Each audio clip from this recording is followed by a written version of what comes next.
Hi guys, so I'm sorry for being late again with the whole Counselor Corner podcast. The thing is that with this whole COVID-19 pandemic, it's really got a lot of people in fear, which is a perfect segue into our next disorder that we're going to talk about, and that is panic disorder. Panic disorder is basically a lot different from anxiety.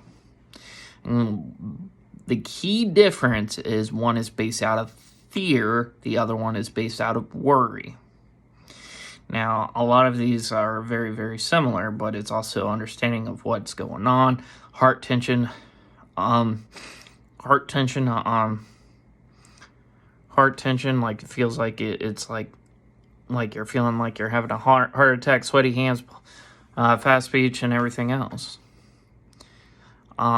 But also is like panic disorder is also a lot different from panic attacks.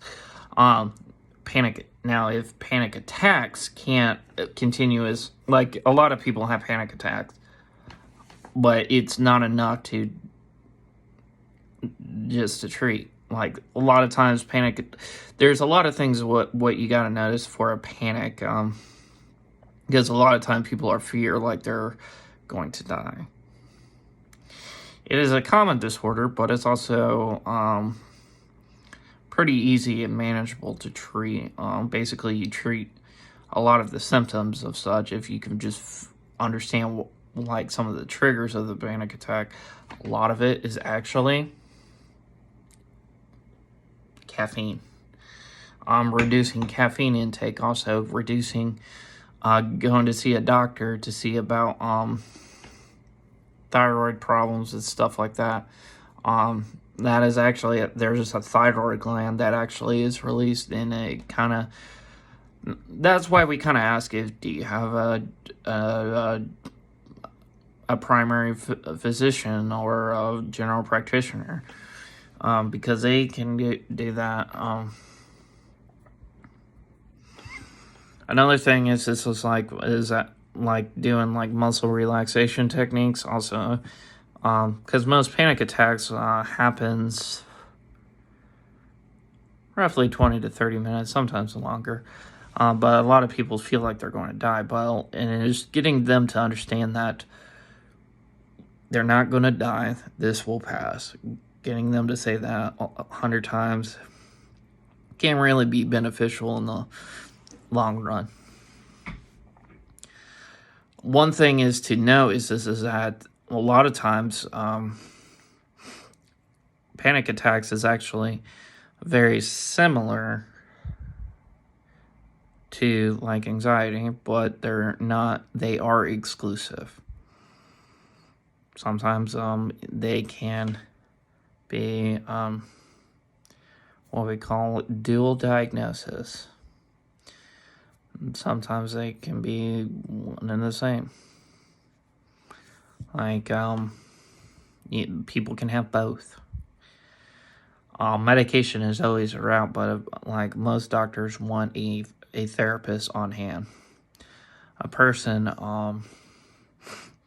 one time,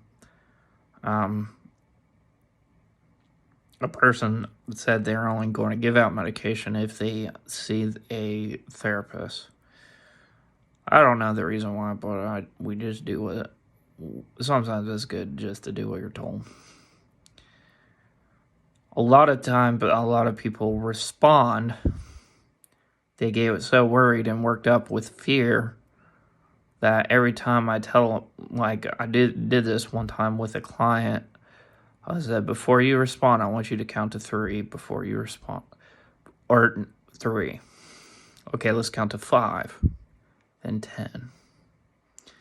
That actually made a huge difference, not only in his marriage, but also in the way he looks at life. And that's a very, very important distinction now, because people will act out in fear a lot. And how one person said it to me best, fear is an acronym which means false evidence appearing real. That's all that I have for today.